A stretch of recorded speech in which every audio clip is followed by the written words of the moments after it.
Merci de votre attention.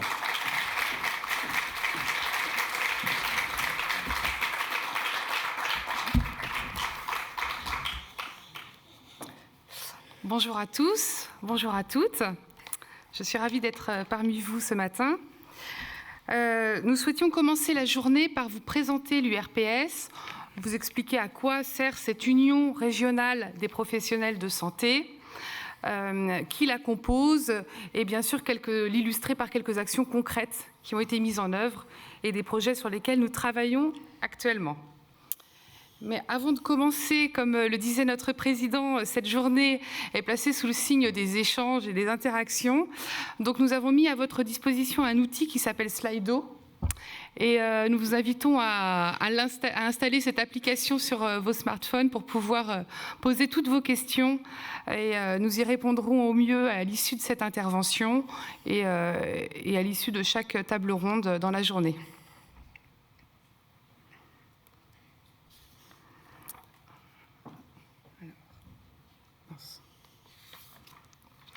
Alors, oui.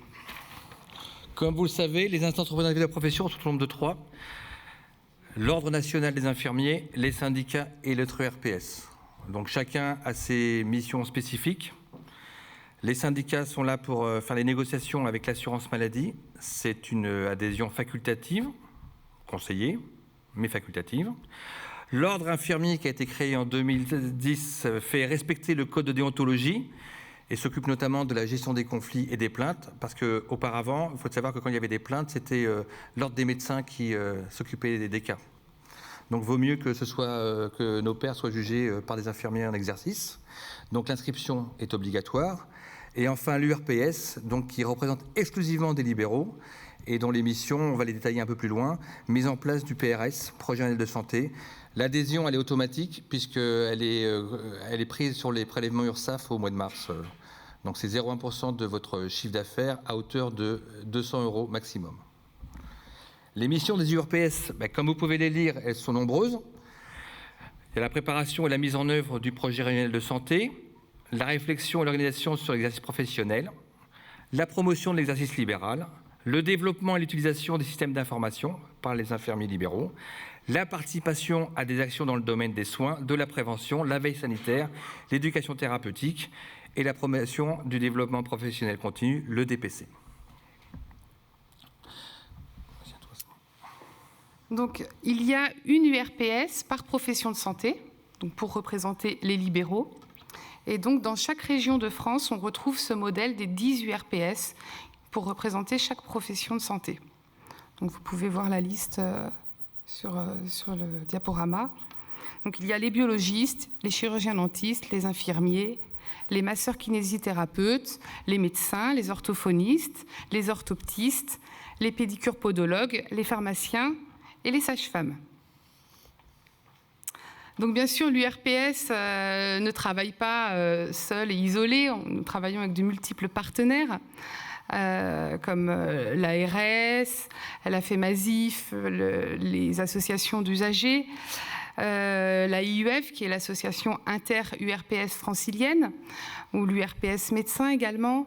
Voilà. Donc pour mettre en œuvre les projets, on travaille donc avec ces partenaires et qui sont complémentaires.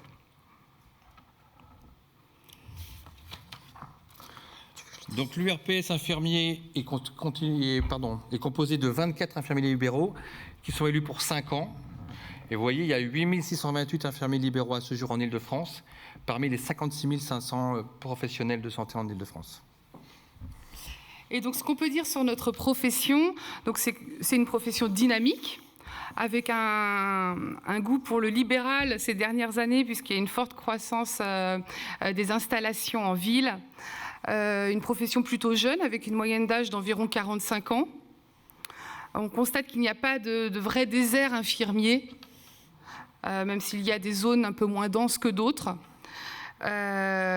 Et surtout que 95 à 100% de l'activité des infirmiers libéraux est réalisée à domicile. Ce qui aujourd'hui, dans le cadre du vieillissement de la population, est une force. Et en tout cas, il convient de le noter. Alors, qui compose ? Alors voici la liste, les noms et les photos des différents élus de l'URPS. Comme vous voyez, chaque département est représenté par plusieurs représentants. On a insisté sur ce maillage, c'est que je considère que c'est très important que toute l'Île-de-France soit représentée presque équitablement dans notre URPS, donc 24 élus. Alors, il faut savoir que c'est des élections qui sont lieu tous les 5 ans. La prochaine, c'est dans 3 ans. Si vous voulez participer, bienvenue à vous. Alors, ce sont des listes qui sont composées par les syndicats représentatifs qui, à ce jour, sont au nombre de 4. Vous avez Convergence Infirmière, le SNIL, Infinidel et la FNI. Et donc, après, ce sont des élections. Vous serez amenés à voter dans 3 ans. Et j'insiste particulièrement sur ce point, c'est très important que les infirmiers libéraux participent au vote professionnel. Aux dernières élections, malheureusement, nous avons été la dernière région française en taux de participation, puisque nous n'avons eu que 15% de votants.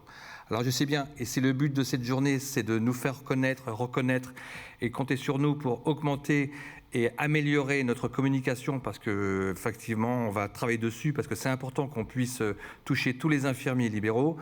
C'est important, il faut voter aux élections parce que c'est les seuls moyens où on peut s'exprimer. Et je peux vous dire que les instances nationales sont très vigilants, très vigilants au taux de participation, puisque quand ils voient que les pharmaciens votent très massivement pour les élections professionnelles, ils arrivent quand même à avoir des avancées que nous, infirmiers, malheureusement, on a beaucoup plus de difficultés à les avoir, parce qu'ils considèrent qu'il y a peu de votants, donc peu de gens intéressés, etc. Donc j'insiste, quelle que soit l'élection professionnelle, votez et faites voter, c'est important. C'est une des seules façons que vous ayez de vous exprimer. Et ici, je veux le slide qui représente le bureau, parce que comme dans toute assemblée générale, il y a un bureau, donc vous voyez les visages des membres du bureau qui sont ici présents dans la salle et à qui vous pourrez poser aux élus toutes les questions que vous voulez, notamment quand on sera sur le stand de l'URPS. Vous pouvez les reconnaître, ils ont un cordon rouge autour du cou.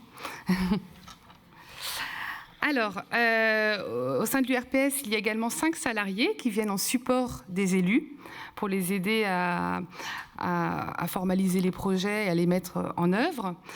Alexandra Milo est l'assistante de direction. Manon Laclais, chef de projet, travaille particulièrement sur la communication.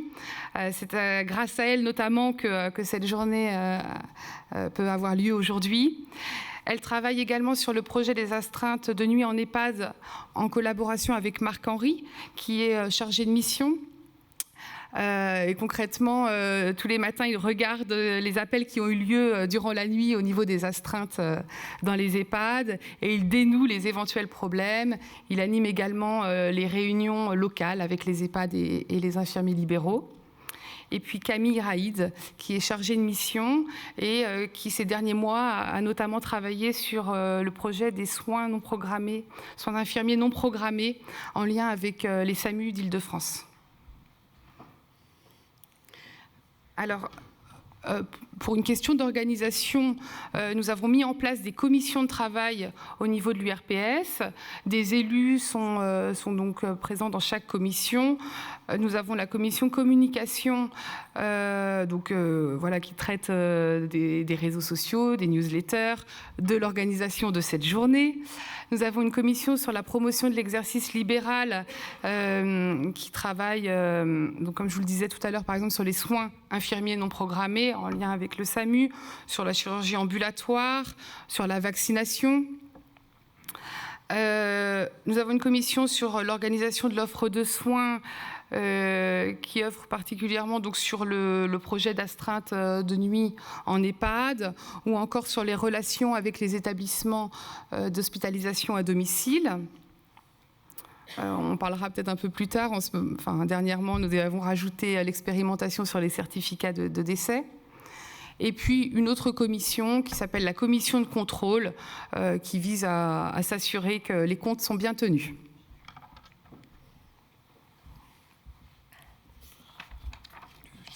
Donc là, on vous a fait un zoom sur le rôle de l'URPS en période de crise, notamment pendant la période du Covid.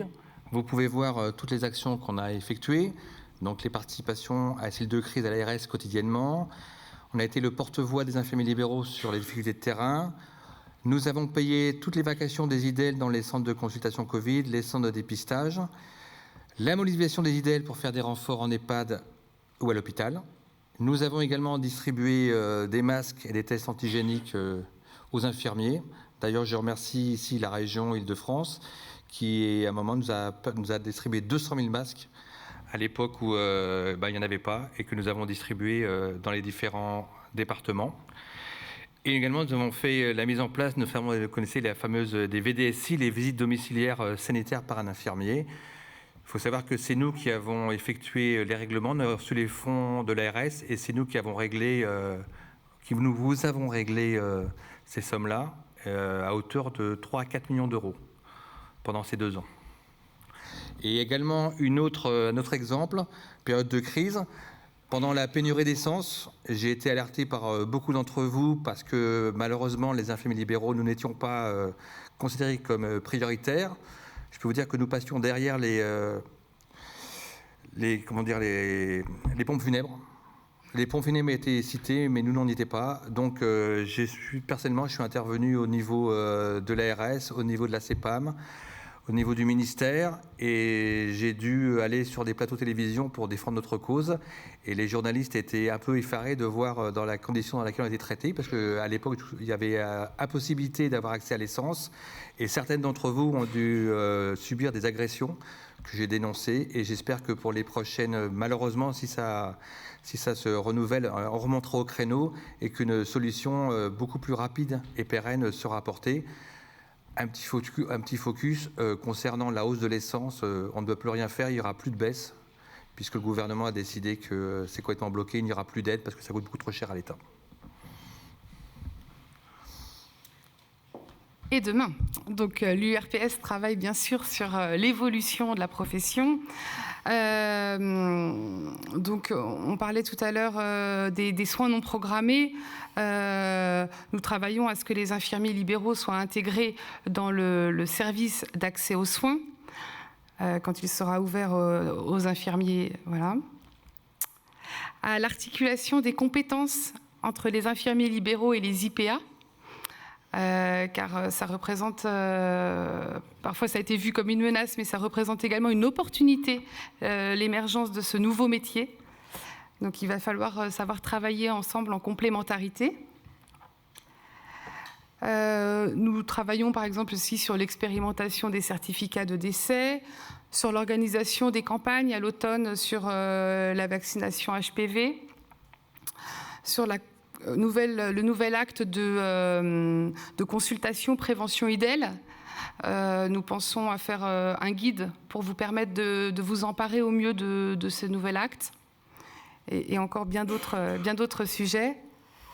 Mais surtout, nous restons à votre écoute, voilà, pour répondre à toutes vos questions, pour relayer vos préoccupations et pour défendre, bien sûr, vos intérêts. Merci de votre attention.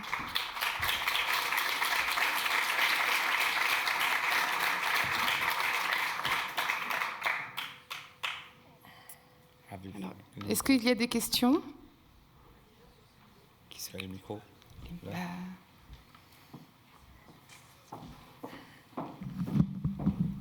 Avez-vous des questions?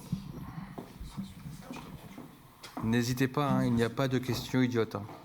Donc bonjour à tous. Donc je suis Sandrine Baudy, je suis infirmière libérale en maison de santé.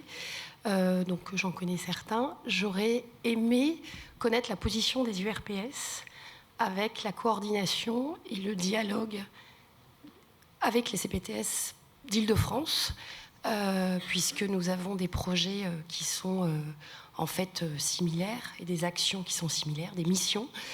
Et donc j'aimerais connaître la position et les échanges qu'on puisse échanger assez facilement avec les URPS, alors de façon peut-être officielle ou pas, mais quel est l'espace des possibles des échanges sur les projets, de façon à ce que tous les professionnels du territoire puissent participer aux actions et qu'on puisse travailler en fait sur l'émergence des projets des soignants, parce que typiquement les astreintes d'EHPAD, c'est un soignant qui l'a monté, donc c'est très bien que ce soit remonté au niveau national, mais il faut quand même valoriser l'idée aussi de quelques soignants qui portent des projets. Et je pense que là aussi, au niveau URPS, il y a un rôle à donner cette reconnaissance-là, en tout cas à dialoguer avec les CPTS. Voilà, c'était juste cette question-là, et on l'a vu dans les astreintes infirmières. Donc je pense que voilà, j'avais besoin d'avoir une précision là-dessus. Oui, tout à fait. Je comprends bien. Alors, on est entièrement d'accord sur ce sujet. Il faut qu'on participe ensemble. Le problème, c'est que les CPTS, c'est pas un problème, mais de fait, les CPTS, il y en a beaucoup, puisque les CPTS ne concernent qu'une certaine partie des quartiers, des arrondissements parisiens. Il doit y avoir 15 ou 16 CPTS à peu près. Donc, nous, notre vocation, c'est d'être au niveau régional.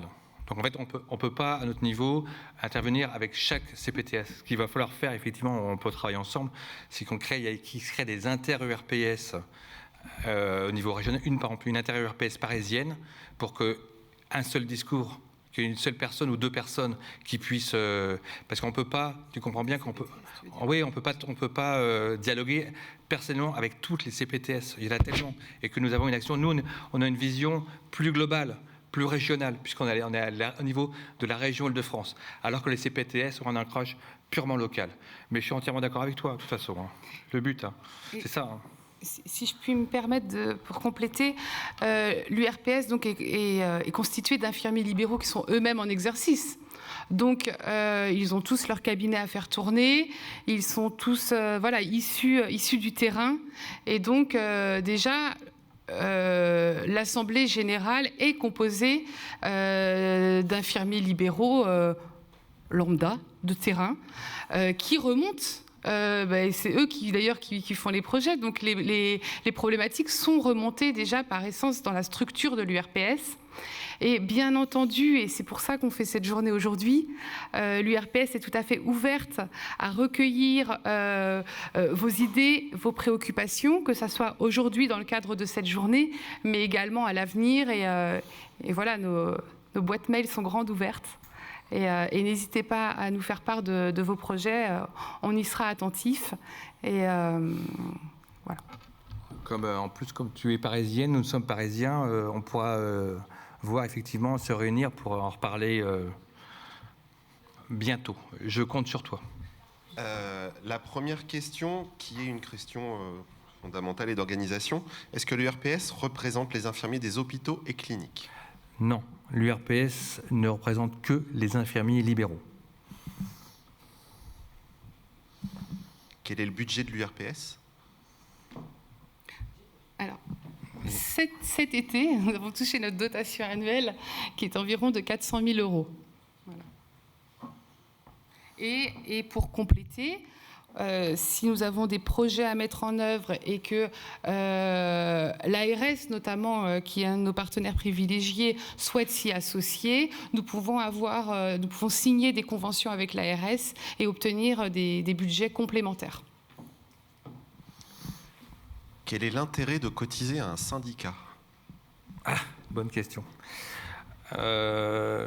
L'intérêt, c'est que, comme vous le savez, dans le libéral, l'information, c'est à vous d'aller la chercher. Le fait d'adhérer à un syndicat, l'information va descendre vers vous. Le fait d'adhérer à un syndicat, ça fait également partie d'une sorte de défense de la profession. Il y a des réunions, il y a des assemblées, il y a des congrès où l'information est diffusée. Le fait d'intégrer certains syndicats, il y a également des assistances juridiques, les informations, comme je vous l'ai dit, et c'est se fédérer, et c'est ne pas être tout seul dans son coin, dans son quartier. Et puis, on donne des informations utiles, parce que moi, au niveau... j'ai tous les jours des appels d'infirmières qui sont en détresse, surtout les nouvelles installées, qui ont quitté l'hôpital, qui ne connaissent rien au monde du libéral et qui s'associent avec plus ou moins des aigrefins, qui profitent de leur naïveté ou de leur méconnaissance pour leur retirer un paquet d'argent et les mettre en grande difficulté, et ça de plus en plus. Donc vous avez le choix, puisqu'il y a 4 syndicats. Alors je vous recommande d'adhérer à des syndicats représentatifs, puisque ce sont les seuls qui ont la possibilité de participer aux négociations conventionnelles, accès direct. Je sais qu'il y a des collectifs infirmiers, mais malheureusement, ils ont peu de pouvoir, très peu de moyens. Donc c'est souvent des déversoirs de colère qu'on écoute, qu'on entend, qu'ils n'ont pas forcément tort. Ils ont raison, mais forcément, ils ne connaissent pas les contraintes.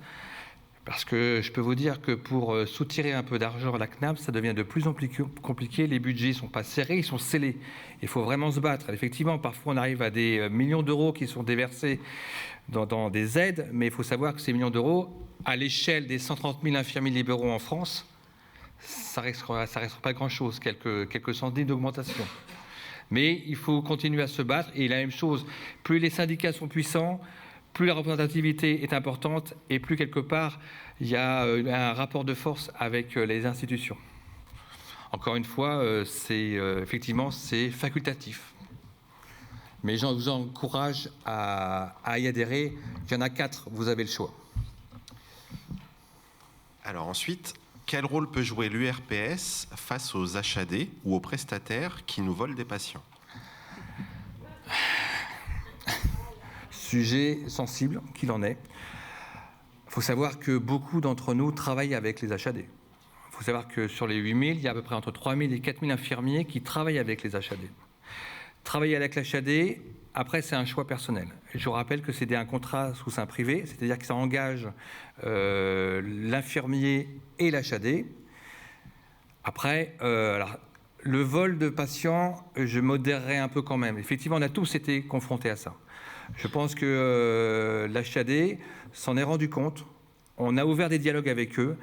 Et en cas vraiment de dysfonctionnement, remontez-nous les informations, parce que nous, on les remonte à l'HAD, et comptez sur moi, parce que là, c'est aussi, tout comme vous, parce que j'ai beau être président et investi, je suis infirmier libéral de terrain. Demain, je retourne travailler, et effectivement, j'ai déjà été confronté à ça, par rapport à des patients qui ont été, entre guillemets, des patients convoyés, qui ont été un peu détournés par l'HAD. Il faut savoir une chose, c'est que l'HAD, ils ont des kinés, et à partir du moment où il y a des kinés qui sont en place salariés, ils peuvent prendre le patient, mais ceci dit, je suis d'accord avec vous, il faut que l'infirmier libéral soit connu et reconnu, parce que souvent, on avait il y a quelques années fait des cartes de coordination à donner aux patients. On en a encore à l'URPS, si vous en voulez, vous nous contactez, parce que souvent, quand les gens vont à l'hôpital, comment elle s'appelle votre infirmière ? Ah bah c'est Annie, elle est gentille, elle est sympa, elle est blonde, elle est brune. Et donc les coordinatrices souvent ne savent pas à qui s'adresser, et par facilité. Parce que, par facilité, ils chantent les infirmiers libéraux et mettent en place l'HAD. Mais sachez que l'HAD, je veux dire, s'ils sont au courant, on peut travailler en collaboration avec eux et parfois ils nous rendent les patients. Même souvent d'ailleurs. Alors les prestataires, alors là c'est un truc, c'est terrible. Moi, j'ai vous parler d'une petite anecdote rapidement, c'est qu'il y a des prestataires qui sont spécialisés dans les perfusions. Il y a des cabinets infirmiers qui ne font que de la perfusion dans toute l'Île-de-France. Nous avons été sollicités à maintes reprises. Nous avons entrepris une action à la fois au niveau de l'ordre et au niveau syndical, à ce niveau-là. Récemment, au mois de juin, en commission paritaire, un gros cabinet, les 6 gérants, ont écopé 500 000 euros d'indus, plus 250 000 euros de pénalité financière. J'ai demandé aux caisses primaires d'adresser une lettre à tous les prestataires en disant que veuillez privilégier l'infirmier qui est sur place. C'est scandaleux d'entendre que ce sont des infirmiers spécialisés en perfusion et que nous, on nous rappelle pour faire le soin primaire, l'injection sous-cutanée, le pansement, parce que c'est, entre guillemets, c'est moins rentable. Ça, c'est pour moi, là-dessus, c'est un de mes déclarations de guerre. Et j'ai demandé aux caisses, effectivement, de cibler, de rappeler le code de déontologie aux prestataires. OK que les infirmiers, il faut toujours demander à l'infirmier qui est en place s'il veut faire les perfusions, s'il veut faire les astreintes de nuit. Dans ce cas, en cas de refus, d'accord, qu'il fasse appel à son réseau. Mais priorité absolue aux infirmiers qui connaissent déjà le patient. Et ça, la même chose, si vous avez des cas, faites-les-moi remonter, je serai faire acquis de droit. Oui, une question là-bas en haut ? Attendez. Micro peut-être, parce que là, on ne t'entend pas beaucoup. C'est une question qui est dedans ? Non. Encore 2-3 questions, puis après on va passer à la suite. C'est toujours... Mais de toute façon, vous pouvez après nous interpeller au cours de la journée, et puis à la fin il y aura, pendant le quiz, on aura le temps. Je suis infirmière libérale en Île-de-France, oui. Sur la région de Seine-Saint-Denis. Je voulais avoir votre position sur la concurrence déloyale finalement, parce que j'ai essayé de voir.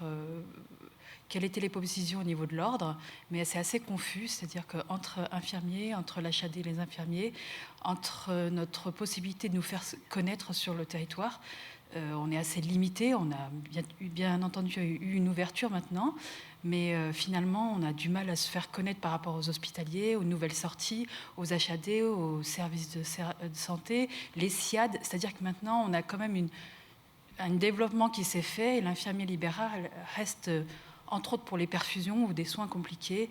On nous dit qu'il y a des infirmiers spécialisés, alors que en fait, les perfusions, ce sont des soins sur lesquels on est... C'est exactement ce que j'étais en train de dire à la question précédente, à mon intervention. Et puis, quand vous êtes infirmier libéral, vous savez bien, infirmier libéral, c'est pas que du soin, on est chef d'entreprise. Et il ne faut pas hésiter, vous contactez les HAD, vous leur dites que vous êtes disponible, dans quel secteur d'activité vous intervenez. Vous avez droit à 2 parutions dans le journal local, vous allez voir vos pharmaciens. C'est à vous de vous faire connaître, en fait. Et puis l'ordre, oui.